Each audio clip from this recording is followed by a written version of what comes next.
Recently, we decided to take a more detailed look at the link between immigrants and crime in this country. It was really interesting. Here's part of what we found. When Donald Trump announced his candidacy for president of the United States, he triggered untold numbers of journalists and pundits by expressing his thoughts on Mexican immigrants. When Mexico sends its people, they're not sending their best. They're not sending you. They're not sending you. An exclusive analysis of data collected by the Federal Drug Enforcement Agency largely vindicates the president's claim that U.S. immigration policies are contributing to crime in the country.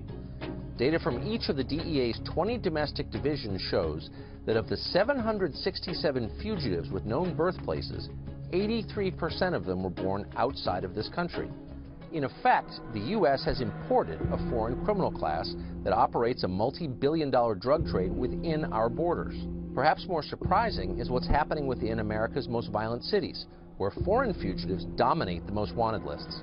In violence-plagued Detroit, for example, just 7% of the DEA's fugitives are listed as born in the United States. DEA divisions in New York, New Jersey, Philadelphia, Seattle, and Dallas don't list a single American-born fugitive on their most wanted lists. They're bringing drugs, they're bringing crime, they're rapists, and some, I assume, are good people. But I speak to border guards, and they tell us what we're getting. And it only makes common sense. One counterpoint to these statistics is that drug traffickers are more likely to be from outside the country given the nature of the business. There's also the fact that foreign criminals might be more difficult to track down and therefore more likely to remain on most wanted lists. But that does not change the fact that there is a strong link between lax border enforcement and the black market for drugs. But beyond the drug trade, federal fugitives remain disproportionately foreign-born. Federal crime statistics, for example, show that even though just 13% of America's population is foreign-born, Mexican citizens alone make up more than 14% of the entire federal prison population.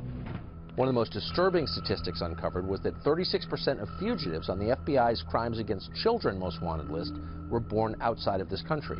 Those fugitives include Mexican-born Hugo Sanchez, an alleged serial rapist who preys upon young children, Luis Tejada of El Salvador, wanted for distributing child pornography, and Mexican-born Jose Antonio Barroso, who allegedly raped a 5-year-old. Well, none of this is news to Ann Coulter, who spent years warning about the immigrant crime connection and been reviled for it. She's been a fan of President Trump, but she did go after him on Twitter 2 days ago, saying this about his falling approval rating. Quote, Trump got elected for the wall, deportations, and trade. Instead, he's doing tax cuts and Obamacare light. No surprise.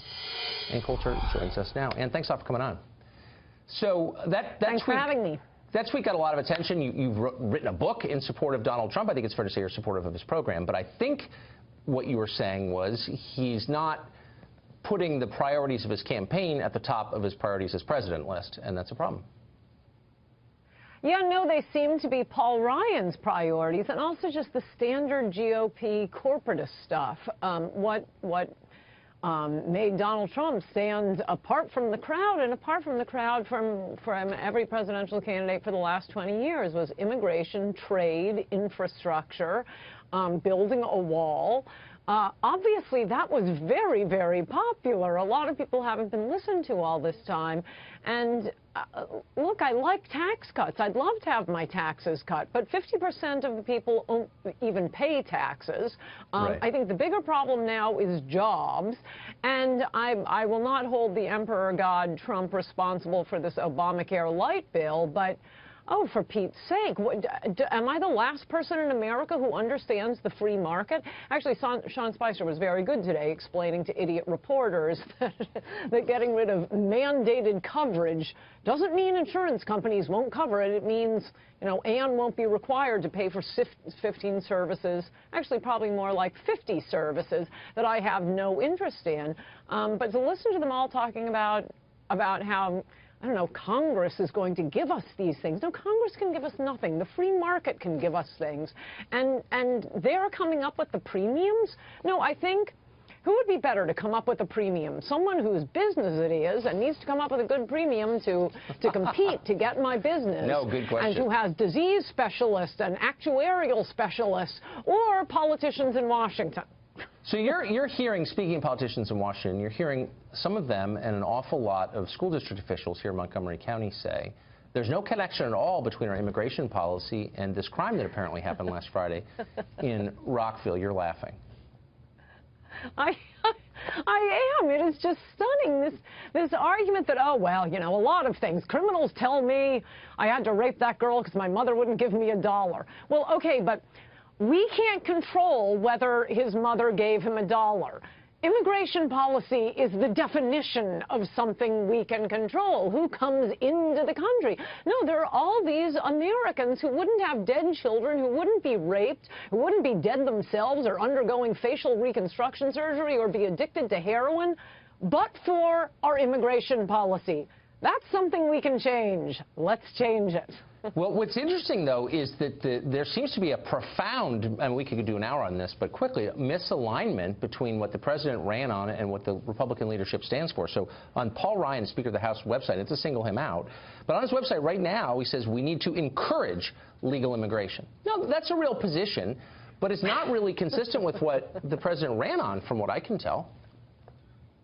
No, and Paul Ryan was the vice presidential candidate of a losing presidential ticket. So I think Republicans ought to be moving to Trump's position rather than Trump moving to their position. I mean, I think what Congress ought to be doing now, I would like them to pass an Obamacare repeal that says there shall be a free market in health insurance so that those of us who are healthy and able to pay can buy a plan any normal human would want. Start with that, you know, 80% of the country, and then you can do the welfare cases. But if they're not going to do that, how about, they love comprehensive immigration bills, how about a comprehensive bill simply with most of what Trump wants to do on immigration he can do because he's president of the United States, but look at how the courts have reacted.